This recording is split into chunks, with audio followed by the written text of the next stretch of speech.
Hey everyone, and welcome back to another video. And in this video, I'm going to show you how to turn on AutoPay on your T-Mobile account. Now, this video is going to be particularly useful for individuals. Let's say that you want to go ahead and turn on AutoPay on your T-Mobile account.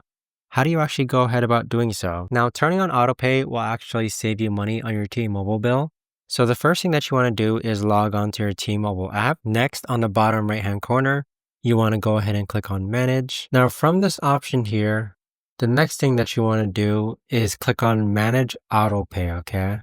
Click on Manage AutoPay. Now, once you click on this option here, you should see the option to go ahead and turn on AutoPay. But there you have it, guys. That right there is the best and easiest way that I know of to actually go ahead and turn on AutoPay on your T-Mobile account.